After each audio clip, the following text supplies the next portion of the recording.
గత ప్రభుత్వం ధరణి పేరుతో భారీ ఎత్తున భూములను కొల్లగొట్టిందన్నారు రెవెన్యూ శాఖ మంత్రి పొంగులేటి శ్రీనివాసరెడ్డి. ప్రభుత్వ భూములను కొల్లగొట్టిన వారిని వదిలిపెట్టేది లేదన్నారు. అందుకే ప్రజలు ఇందిరమ్మ రాజ్యాన్ని తెచ్చుకున్నారని గుర్తు చేశారు. ప్రజలకు మంచు చేయడమే తమ ప్రభుత్వ లక్ష్యమన్నారు.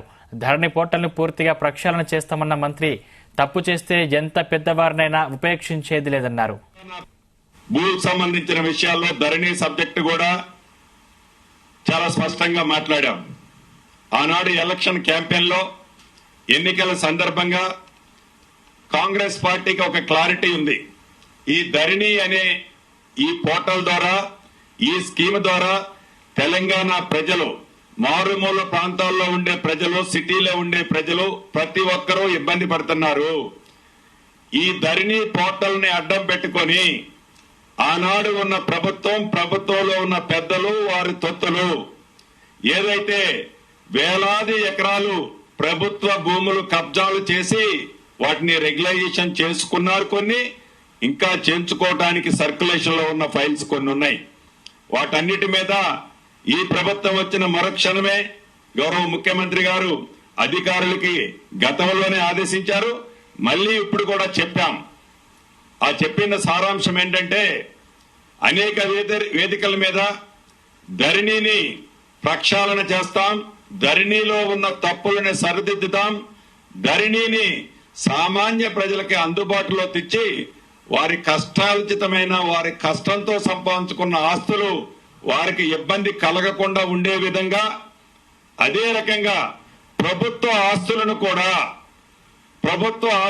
కూడా ఆనాటి ప్రభుత్వం ఎలా దోచుకుందో ఆ దోచుకునే కార్యక్రమాన్ని తిరిగి రాబట్టి ప్రజలకు పంచే విధంగా మేము మీకు చేస్తామని ఎన్నికల వాగ్దానం చేసింది కాంగ్రెస్ పార్టీ.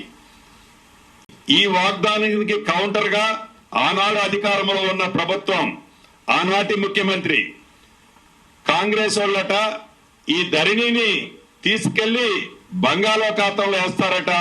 మరి మీరు కాంగ్రెస్ పార్టీని ఎత్తుకెళ్లి బంగాళాఖాతంలో వేస్తారు కదా అని ప్రజలను రెచ్చగొట్టే విధంగా ఆనాటి ముఖ్యమంత్రి అనేక సభల్లో మాట్లాడారు. కానీ ప్రజలు కాంగ్రెస్ పార్టీని బంగాళాఖాతంలో వేయలే.